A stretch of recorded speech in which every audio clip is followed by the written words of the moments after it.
Hi, Simon Chappell here. I'm the Quit Alcohol Coach, and as always, I'm here to help you smash your sobriety. So today, I am 2 years sober. Whoever thought I would be saying that? And I wanted to share a kind of time lapse of before and after I was drinking, a kind of how it was and how it is, to give a real kind of visual show of everything that changed for me, and also a little bit about where I started on that slippery slope to alcohol addiction. So without further ado, let's dive straight into it.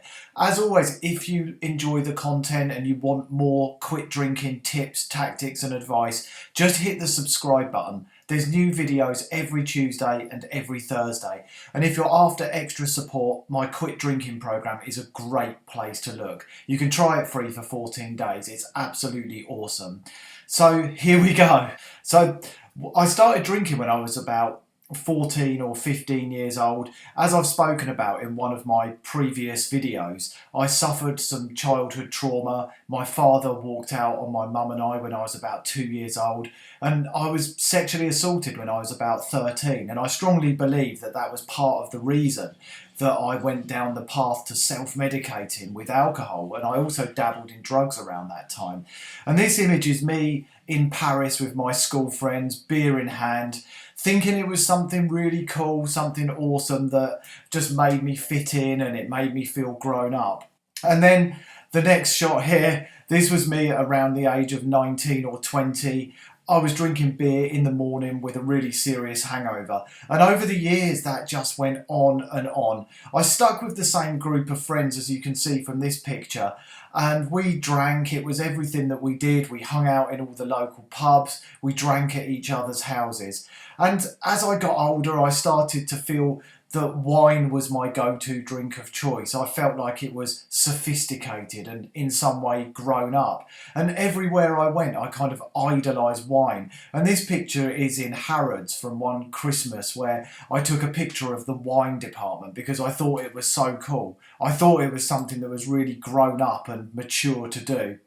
And as I got older, around the age of 21, 22, I met my now wife, Michelle, and we went on to get married. And as you can see from this, even our wedding was just a boozy affair. I was dancing on the table, and people said at the time, that I heard it on the wedding video, that we were holding each other up because we were so drunk when we had our first dance.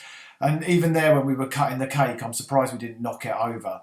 And the boozy nights continued. This one's from one of our Christmas parties. You can see I knocked a bottle of wine all over the table. But to me, I just didn't care. It was all just funny war stories that were there for the next day, for the next week to talk about and reminisce on. I really believed alcohol was helping me have fun and that it was in some way enhancing my life. But of course I was self-medicating, and I later went on to discover that I had ADHD. I didn't discover that until I quit drinking. And I believe I was also self-medicating with that as well. It was helping me numb the busy brain that I had, kind of blunt the feelings, and also the trauma that I'd suffered earlier in life. And Michelle and I went on to have our son, Robin, and this picture really sticks in my mind. I remember the day so clearly because I was a grumpy, miserable person. And we went out to this awesome Christmas ice skating family day at Hampton Court Palace in London. And all I was thinking about was drinking later in the day, and it was cold and it was raining, and I didn't want to join in. I wasn't present. I didn't want to be part of it. And this picture says it all. My wife and son are smiling and he's looking over at me. I'm stood on the sidelines taking the picture. I just didn't want to join in. And it makes me sad when I look at that picture because it sums up how my life was. It was as if I was on the outside, controlled by alcohol, and they were having a good time. They were smiling. They were doing what families are meant to do, and I didn't even want to be part of that. And it really upsets me when I look back because the look on my son's face kind of says it all. Like almost, Dad, look at me. Dad, join in. And what did I do? I just stood on the edges, which really is quite upsetting. And I continued to glamorize alcohol, think that alcohol was some kind of magic solution to problems and the way to have fun. And this was my son as he was a bit older. I think he's around 11, 12 years old there. and I'd got him to pose for a picture with a pint of beer. And I look back at that now and it makes me cringe. I was sending him on that same path of conditioning, thinking that alcohol is some kind of gateway to adulthood, a way to be funny, a way to be cool. And here's a picture when we were on holiday in Barbados where I propped him outside a bar and thought it'd be cool to take a photo of it. And it absolutely wasn't. Now I look back, I just feel foolish for doing those sort of things. I was essentially grooming him to become like the next version of me, this big drinker, thinking that alcohol solves all his problems. But of course, that was my belief. That's what I thought it did. I thought it helped me relax. I thought it helped me have fun. It was just all completely wrong. And here's a picture from early in the morning in an airport lounge where I was drinking martini cocktails at like 7 o'clock in the morning before a holiday to Barbados. And this was a really pivotal time for me. I never had a rock bottom moment, but if there was one, I think this probably would be it. And we flew with Virgin Atlantic, and it was a really special holiday for us, and we flew in the upper class section, and guess what? There was a bar.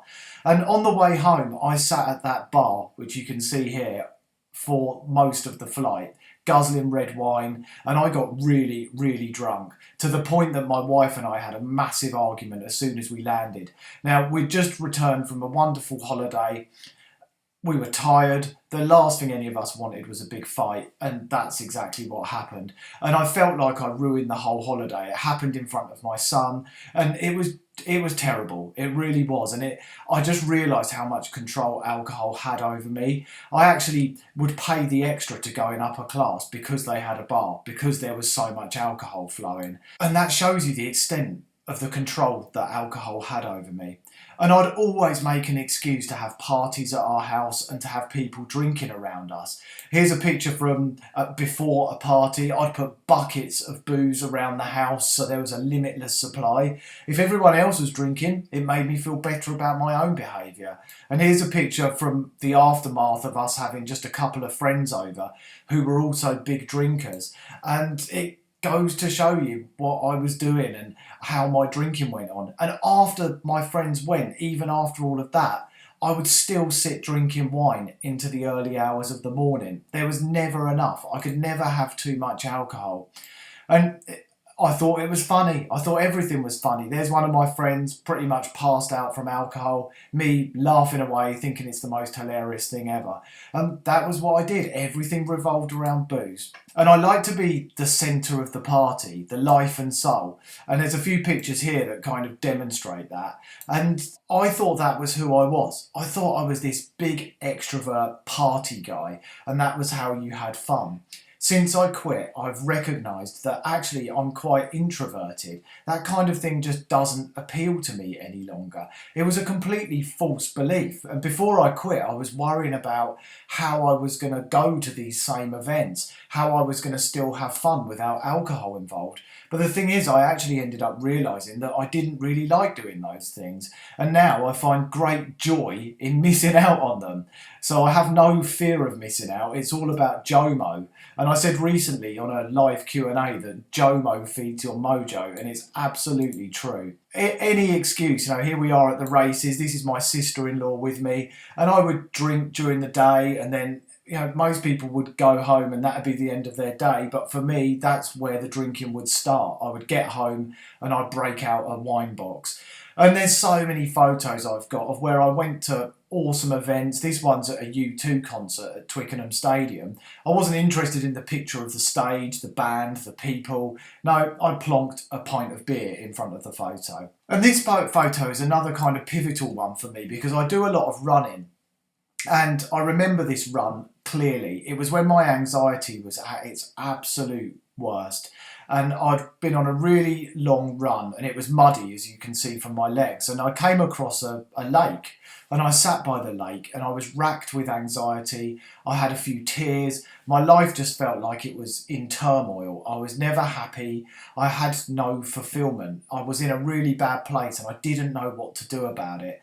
And that for me was the toughest part of the sober journey.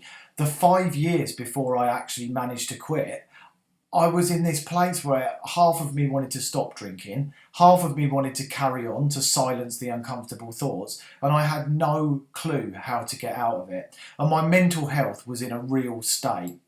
So this picture's just from about a couple of years before I quit. And you can see my face is kind of puffy and I don't look great. I look tired. We were on holiday there, so I should be pretty relaxed. Although I was on a boat, so I probably felt kind of sick. And as you might know, I've run 16 marathons, including an ultra marathon. I've done numerous half marathons. And every night before I ran a marathon, I would drink wine. And then after the event, of course, I would drink to celebrate. I mean, that's me at the London Marathon. I think that was 2014 I did that one. That was my first ever marathon.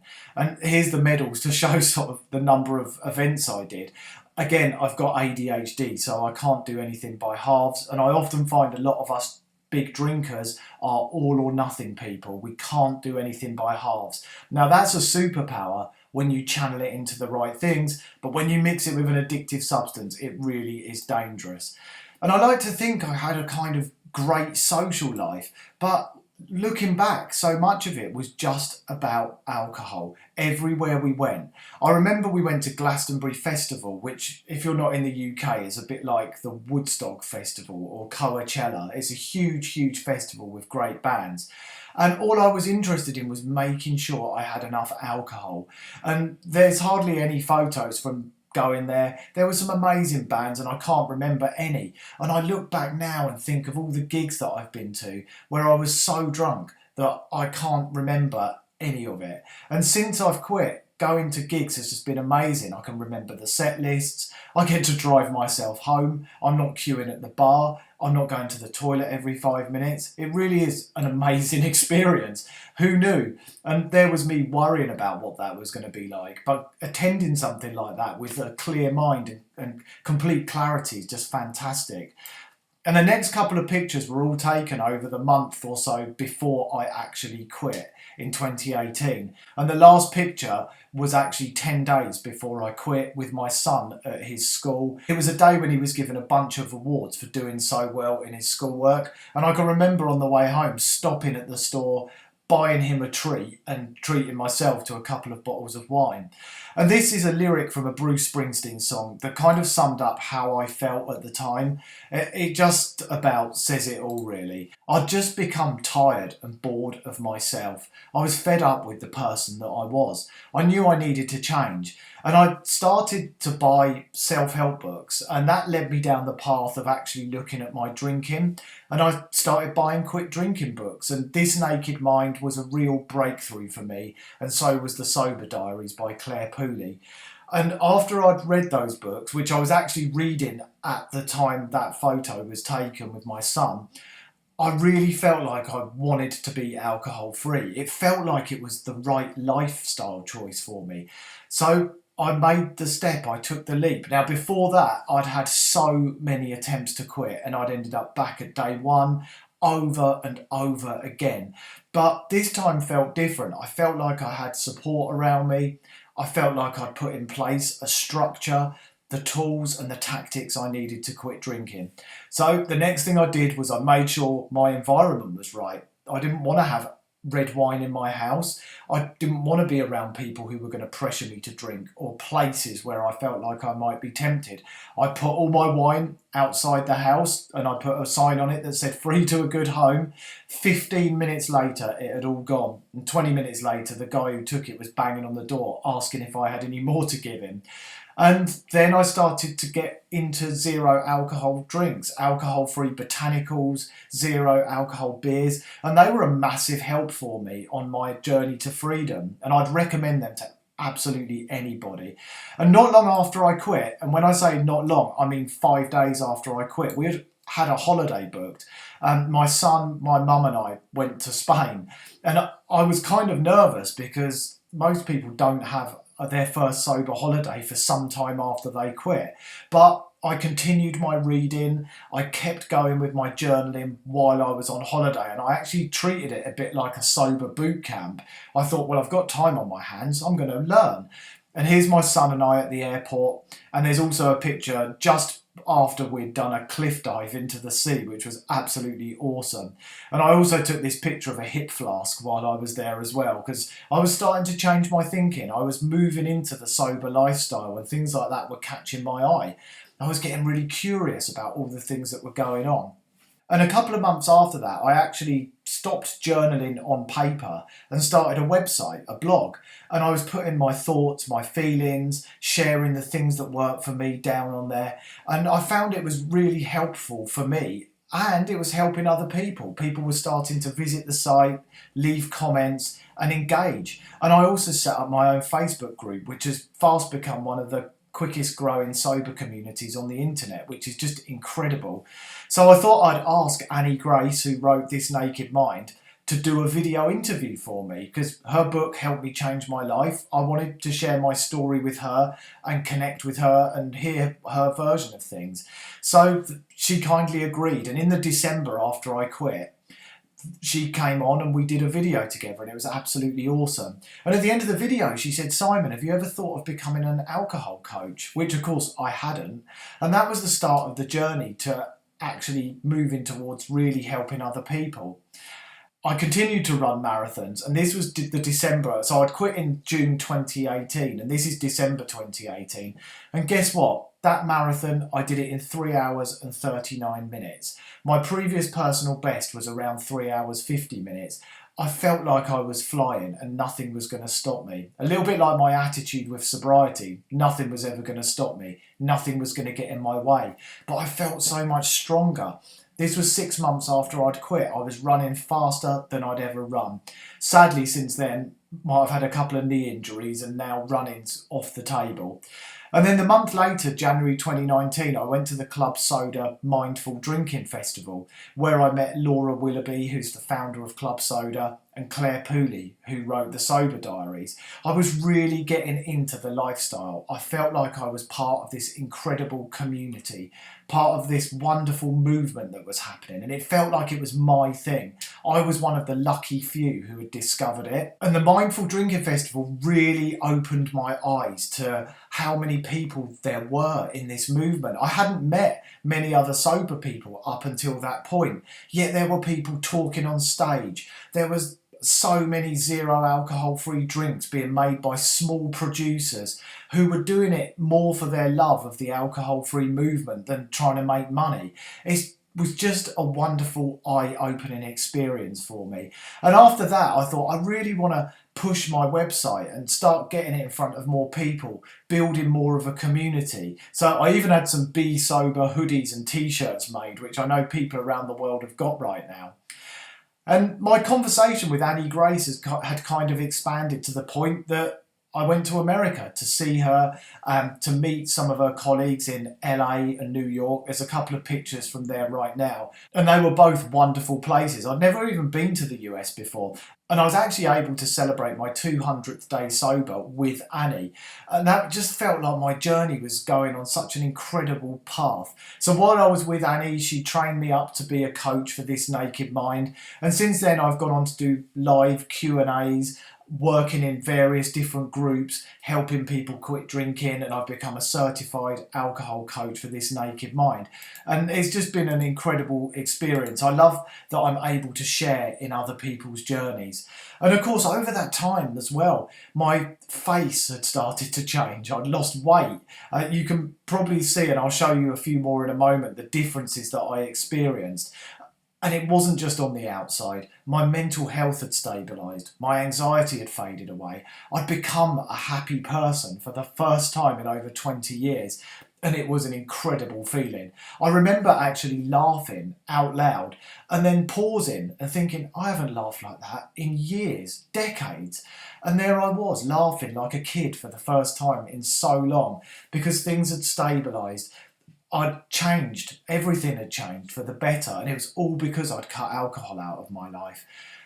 And this was the first wedding I went to sober. I'd put together a bucket list of the things that I wanted to do that I'd only ever done drunk. And of course, weddings, gigs, things like that. I wanted to experience all this stuff. And it was a new venture for me. It was exciting and I enjoyed going and getting really curious about what happened, how other people were drinking, how it was for me without alcohol. It took me a few times to actually dance sober and truly enjoy it. But once I did, I loved it, and I realised that actually most people aren't even looking. They're so drunk they don't care, and they probably can't even see. And this was my first festival sober. I think that was a Foo Fighters gig, and again, it was absolutely amazing to see it with such clarity. And here's a few photos of some before and afters of what changed for me, and it's incredible. The darkness under my eyes, the actual width of my face where it's not puffy because my body was dehydrated and hanging on to all the water it could get its hands on. And of course, I was training, running, eating well, so I lost plenty of weight as well. And then October 2019, I released my book, The Sober Survival Guide, and that was another pivotal moment for me. It really was an amazing experience. I'd never set out to write a book. I didn't have any expectations of it, but I'd written so much on my blog that people kept saying to me, Simon, you could write a book, why don't you? So that was what I did. I wrote a book. And it's helped loads of people. It's sold thousands of copies, and I never ever expected that. I'd have been happy if it had helped just one person. And it led to things like radio interviews, appearing on the national news here in the UK, on the BBC. And following on from that, I also talked on stage at This Naked Mind. And it really has been a wonderful part of the journey. And it's enabled me to get my message out to more people and help many more people on the journey, which can only be a good thing. And I also talked at This Naked Mind live in Denver, and that was a fantastic experience. Before that, I'd never stood and talked in front of more than 10 people, maybe 15. And that was to give a presentation in an old job. And I used to get the most awful anxiety. Now, this meant talking in front of around 500 people. There were cameras. I was on my own on the stage. There were big screens behind me. It was scary. And it was natural that I would feel a level of anxiety. But once I got up there, I enjoyed it. I was talking about my passion. I was with my people, my sober people, and it was absolutely incredible. And on the same stage were Carly Benson, Jolene Park, Laura Willoughby from Club Soda, and obviously Annie Grace too was there, you can see from this picture, and Kelly Fitzgerald Junko, who's the sober senorita. Just an amazing lineup and an absolutely amazing weekend. Around the same time, the national newspapers here in the UK started running my story of daily heavy wine drinker goes on to help thousands of people quit drinking as an alcohol coach. And that was kind of weird because it really started blowing up then, and I was getting a lot of coverage in the media and people contacting me. And it's just been so awesome to connect with so many people and be able to help them, to be able to share in their journey and give them tips, advice, tactics. And then earlier this year in 2020, everything came full circle and I returned to the Mindful Drinking Festival, where I went not long after I quit with my backpack on to fill it up with alcohol-free drinks, where I was getting selfies with Claire Pooley and feeling like a fanboy. Now they'd invited me back to talk on the stage. And it was just unbelievable that I was then stood there with people asking me for selfies, people wanting to talk to me and hear my story. When the last time I went, I was just visiting and looking up to these people as though they were some kind of superhero. And now there I was with my name on the bill, my name on the big screens. It was just absolutely incredible. And the journey has kind of stayed like that. And I don't want to finish this without mentioning how my relationship with my wife and my son has changed. Everything is so much better. I feel so much more connected, in tune. I used to be grumpy, snappy, moody, unreasonable, you name it. Alcohol was in front of everything in my life. I put alcohol before my wife, before my son, my career, my health, my exercise. But without alcohol in the picture, they all come first now, and I'm fully present when I go to events with them. When I'm listening to what they're saying, I'm engaged and I'm interested, and we have fun together. And here's a few shots of my son. He's just so awesome. You might have watched my YouTube video with him where he talked about what it was like having a dad who drank heavily and now having a dad who's sober and what came up for him. He gave me a few pretty hard truths around that I think would stop anyone with kids who drinks in their tracks. It's definitely worth watching. And this is my Sobriety Rocks t-shirt, because to me, sobriety is a lifestyle. I wear it with passion. I'm super proud of it. There's no shame. There's no blame or anything like that. I love being sober. I don't preach, I don't judge people who drink, but I absolutely embrace the sense of community, the sober revolution, and the lifestyle that we've chosen for ourselves. And I still kiss cats, and that's something that makes me happy. And this was in Rome at a cat sanctuary, which is one of the things I absolutely love. I'm a big cat fan. And life has just changed in so many wonderful ways. So if you're watching this wondering what it's like to have 2 years of not drinking, I hope you can see that I've gone from a place where my life was pretty miserable. Alcohol was running the show. I didn't know how to get out of the trap. You can see from the pictures, my face, my general demeanour was just generally miserable and tired looking. And I've now moved on to become a different version of me, a happy version of me. And everything's changed. Annie Grace talks about the big domino. When we push over that one big domino in our life, everything else can fall into place. It knocks over all the other things that need to be knocked over. And that is absolutely what has happened for me. Now, I'm not saying you're going to go on to write a book or start giving talks about sobriety, but I know lots of people who've gone on to help others, maybe through coaching or mentoring. So whatever happens for you, don't try and force the journey. I never set out to write a book. It just felt like the right thing to do at the time, and I wanted to share. And that was my journey. That was my story. So here's to moving on to the next year, to 5 years, to 10 years alcohol free. And here's to you if you're looking to quit drinking, or if you already have quit drinking. And as I say, if you like the content, do subscribe to the channel. There's new videos every Tuesday and every Thursday, and I would love you to be part of my YouTube community.